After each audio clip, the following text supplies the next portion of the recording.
नमस्कार विद्यार्थी मित्रांनो, आजच्या व्हिडिओमध्ये इयत्ता 10वी गणित भाग 1 सराव प्रश्नपत्रिका 1 आपण सोडवित आहोत. पूर्ण अभ्यासक्रमावर आधारित आहे.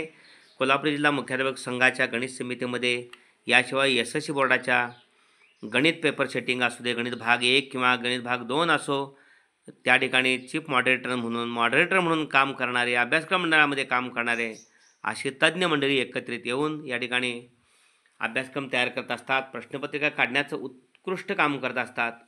अशा लोकांनीच, अशा तज्ज्ञांनीच ही प्रश्नपत्रिका तयार केली आहे. निश्चितच यातील प्रश्नांचा प्रभाव अंतिम परीक्षेवरती पडत असतो. त्या अनुषंगानं या सरावाकडे पाहावं, यातील प्रश्न अवलोकनात यावेत. काही प्रश्न आपण सोडवलेले आहेत. प्रश्न तिसरा आपण सोडवत आहोत.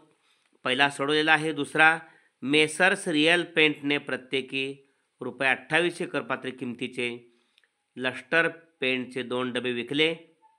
जीएसटीचा दर 28% असल्यास कर बीजकात CGST व SGST किती रुपये आकारला असेल. या ठिकाणी एकूण विक्री आपल्याला पाहायची आहे. सुरुवातीला या ठिकाणी 2800 रुपयाला एक डबा असे 2 डबे विकलेत. त्यामुळे एकूण विक्रीची किंमत 2 × 2800 बरोबर 5600 रुपये. म्हणजे करपात्र किंमत आहे ती 5600 रुपये. ओके. आणि करपात्र किमतीवरचा कर काढायचा आहे. GSTचा दर 28% आहे. GSTचा दर म्हणजे SGST आणि CGST या दोघांचे मिळून, केंद्राचा आणि राज्याचा, म्हणजे केंद्राचा निम्मा असतो आणि राज्याचा निमपट असतो, म्हणून CGST आणि SGSTचा दर 28/2 बरोबर 14% आहे. आणि म्हणून CGST 5600 वरचा 14%नं 0 गेल्या 56 × 14 चौसंग 84ला 4 हातचे आले 8, 14 पंचे 70 आणि 88 784 रुपये हा SGSTचा दर आहे. CGSTचा पण तोच दर आहे. CGST आणि SGSTचा पण तोच दर आहे 784 रुपये. म्हणजे कर बीजकात CGST आणि SGST प्रत्येकी 784 रुपये आकारला असेल. ओके.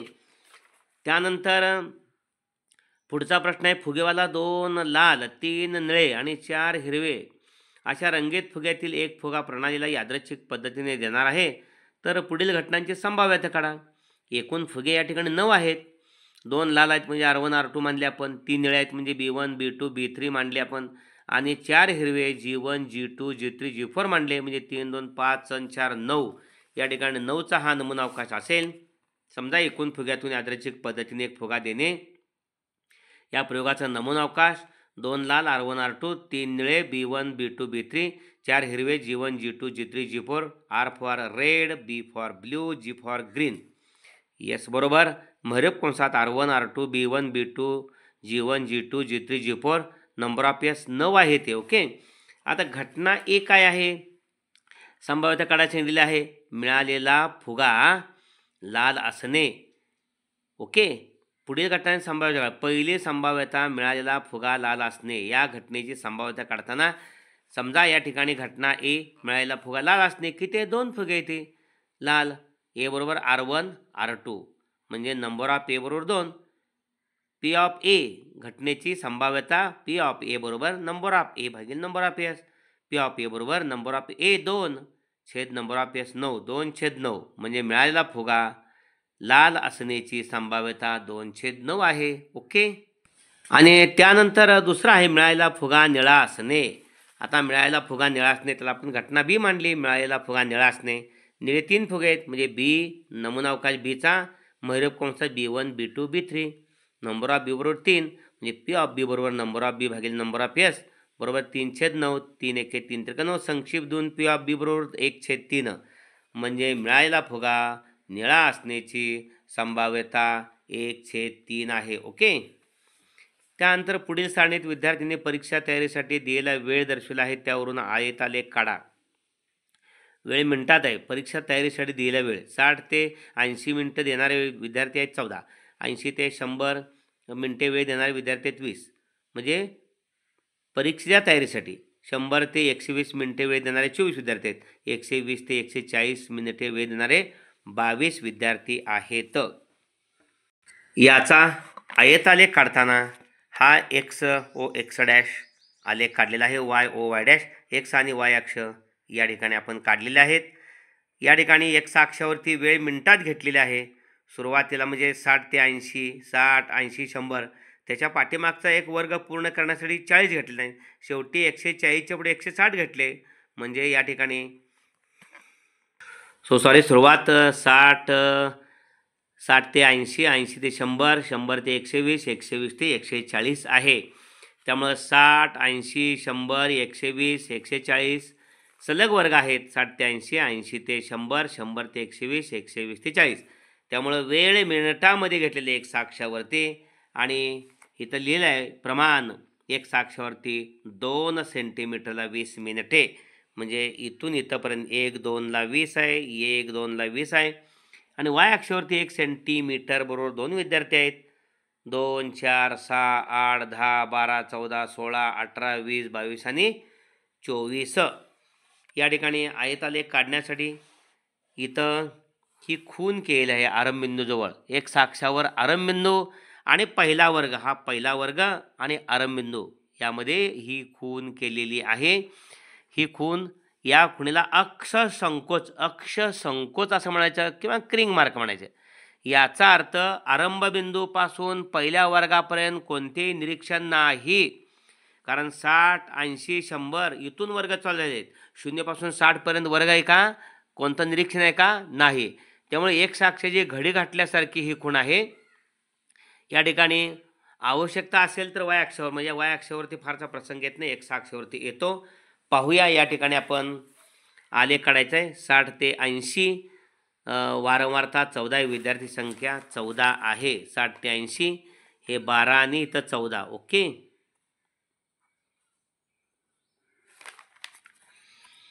या ठिकाणी आयतालेख काढायचा आहे, तो जोडूनच असतो.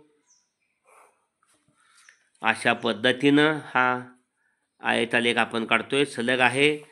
परत या ठिकाणी 80 ते 100ला 20 आहे. 80 ते 100ला 20 म्हणजे इथं 20 आहे. ओके.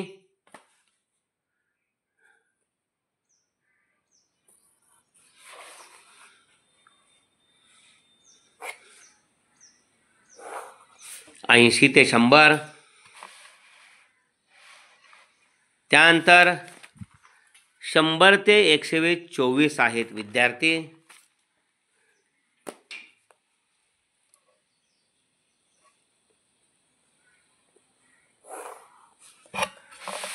पहा या ठिकाणी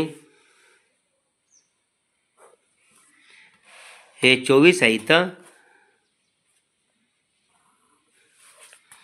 हा 100 ते 120चा स्तंभ आहे आणि शेवटी आहे या ठिकाणी 120 ते 140ला 22 विद्यार्थी आहेत. 22 विद्यार्थी हे तर 22 विद्यार्थी आहेत.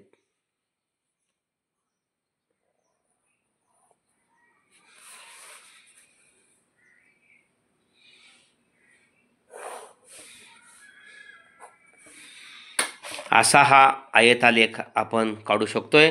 हा आयतालेख आहे.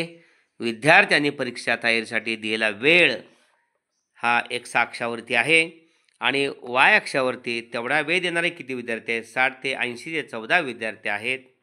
60 ते 80चे, 80 ते 100चे 20 विद्यार्थी आहेत.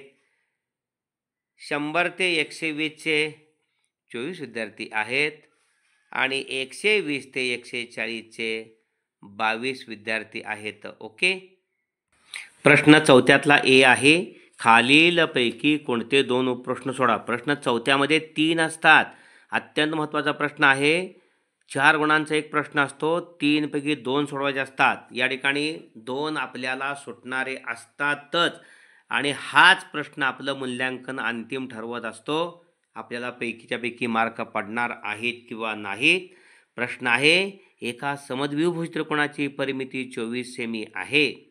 एकरूप बाजूंची लांबी ही पायाच्या दुपटीपेक्षा 13 सेमीने कमी आहे, तर त्या त्रिकोणाच्या सर्व बाजूंची लांबी काढा.